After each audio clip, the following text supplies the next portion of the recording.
Okay, guys, this is going to be my Indiana Penn State preview and prediction. So, Penn State and Indiana are going to be playing today. Penn State is currently number 9. They're coming off of a loss, their first loss of the season to Minnesota. They're 8-1. Indiana has had their best season in a long time. They're currently at 7-2. They're not ranked in the college football playoff, but they are number 24 in the AP poll.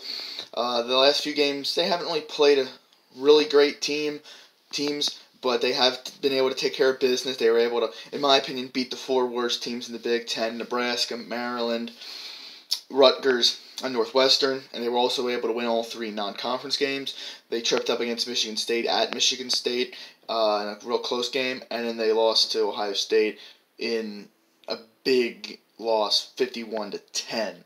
So when you look at this game, it's a little interesting because I don't really know how Penn State is going to respond, because the last 2 years after they lost to Ohio State, they come out against Michigan State, and I don't think they play their best football. They didn't.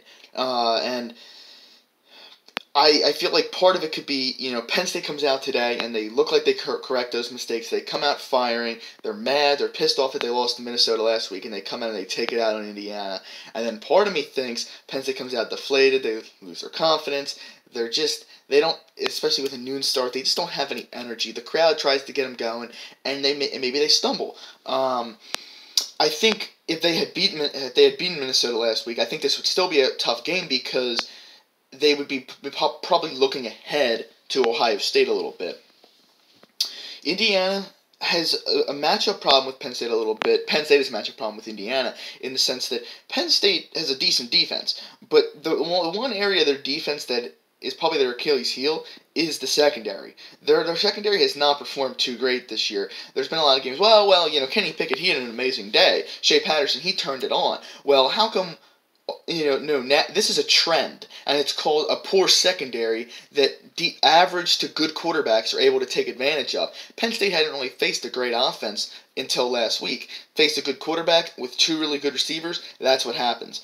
Indiana, decent quarterback. I know they don't have Penix. Ramsey is still a good quarterback. They've both played this year at an equal amount. He's completing a high percentage of his passes, and they have a very good receiver in Whop Filar. After that, they don't have a really good receiver after that, but they got enough guys that can catch the ball and make plays, which could be a problem for Penn State.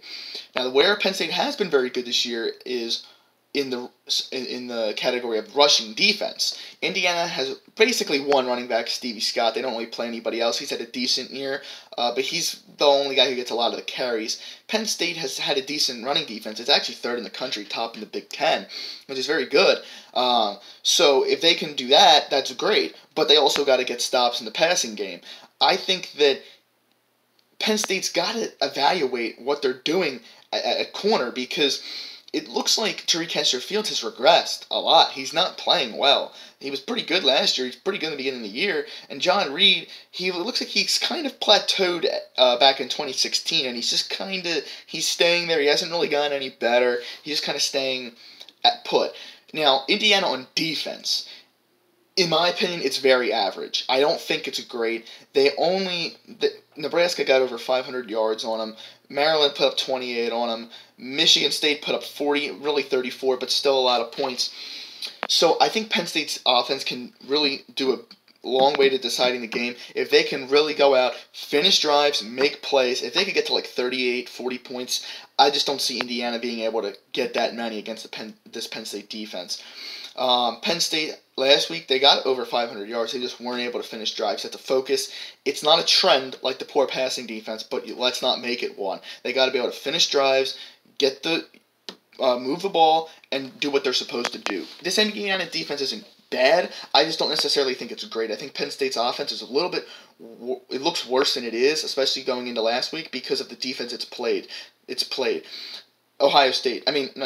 Michigan State, Iowa, Pitt, Buffalo, all really good defenses. They're all ranked up at the top. So I think that was a little bit skewed from the data standpoint.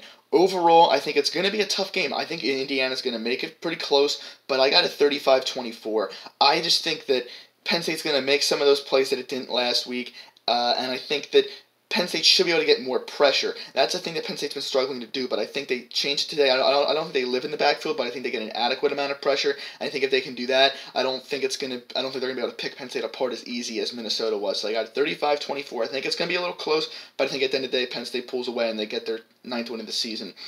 That's what I got. Let's hope it happens, guys. Peace out.